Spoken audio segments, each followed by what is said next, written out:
welcome back to my channel. After my 2024 horror movie year in review tier list video, I've decided to preview the landscape of horror films for 2025. I'll talk about some of the movies I'm most excited about and give general thoughts on the state of the genre.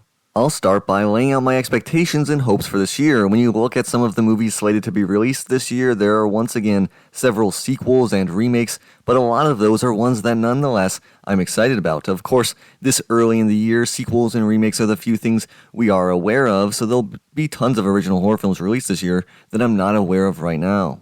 I hope that we continue to get a high-quality selection of films from outside of America. This is a positive trend of the past few decades that I hope continues. The development of a much larger horror film industry within France is a notable achievement and is very exciting. A lot of the more exciting French directors released films last year, but I still hope there is a consistent quality output from the country.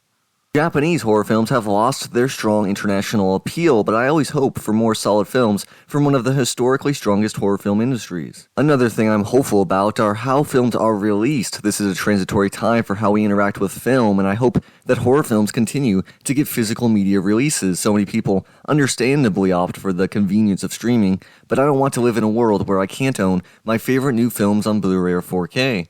I don't want to be beholden to studios to have the rights to a license for a film. I want the best picture quality and sound without the compression of streaming.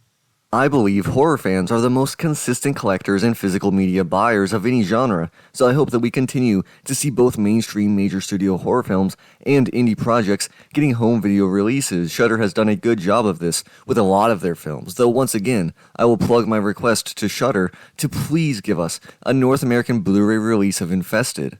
It's a sad reality that services like Netflix mostly refuse to engage with the home video market. I go to the theaters a lot and I hope they survive, but to me it's even more essential that a vibrant home video market continues to thrive. This is looking bleak at the moment, but I'm hoping it stays alive for now and a stronger demand for this emerges in time. I keep a list of films I want to see in theaters, and my list right now is majority horror films. Going down the list, there are so many exciting films this year. I can't wait to see Leigh Whannell's Wolfman in a couple of weeks, which I will review on this channel. Whannell is one of my favorite filmmakers who, along with James Wan, helped to redefine modern American horror films multiple times. I was a big fan of The Invisible Man, and the trailer for this one looks exciting as well. Something I don't talk about much on this channel is my love for the old school Universal monster movies. At some point I will have to do videos on those films, but the way that Whannell is approaching these reimaginings is better than the expanded universe approach. Much better. Another early in the year release that I'm looking forward to is The Monkey, the next Osgood Perkins film, which will be produced by James Wan. This is an exciting combo. Two of the defining faces of American horror films, both known for very different styles, are working together, two filmmakers who are personal favorites. This also features Elijah Wood in the cast, another significant horror filmmaker in his own right.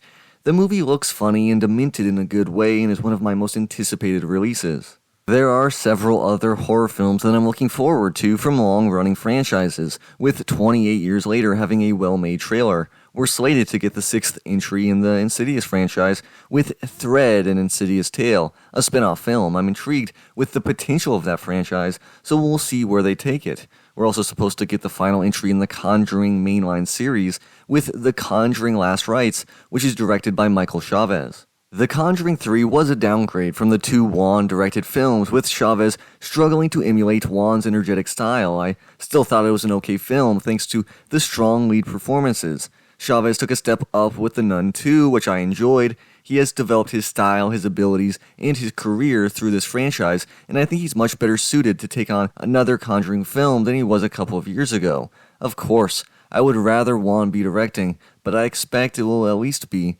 somewhat enjoyable, especially due to Patrick Wilson and Vera Farmiga being so good with the lead roles. We're also slated to get a sequel to The Black Phone this year, which is interesting. I liked the original, but Derrickson is a hit-or-miss director for me. He's never really matched Sinister in my opinion.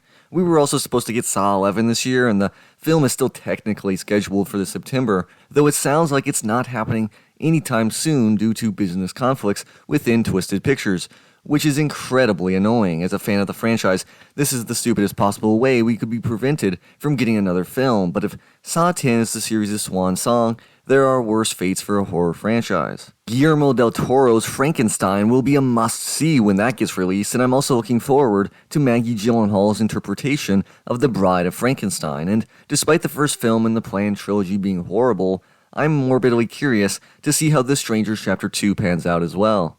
A film I'm eagerly awaiting further information on is Return to Silent Hill. The original movie adaptation from Christoph Gahn is a film that has grown on me over the years and has become a personal favorite. After Gahn left, the sequel was awful, but with him returning to direct a Silent Hill 2 adaptation, I'm all the way back on board. The teaser was intriguing but felt incomplete or unfinished in a way, but now we've heard nothing. Bloober Team's Silent Hill 2 remake was a big hit by all accounts, and the franchise seems to finally have some energy back, so hopefully we hear something soon, as this is one of my most anticipated new horror movies. I believe that the future is bright for the genre in the short and long term. We have some exciting filmmakers working within the genre right now. James Wan continues to return to the genre with chaotic energy. Alexandre Aja has artistically matured and developed his style of horror filmmaking. Coralie Fargeau has broken onto the scene and left her mark already. We get new Guillermo del Toro, Leigh Whannell, Osgood Perkins, and Danny Boyle horror films this year. There are a lot of reasons to be excited as a horror fan, with so many other films sure to emerge and become classics as well. I truly believe we are in a new golden age, and I'm taking it all in. That's all for this week's video. Happy New Year, horror fans, and I'll see you next week.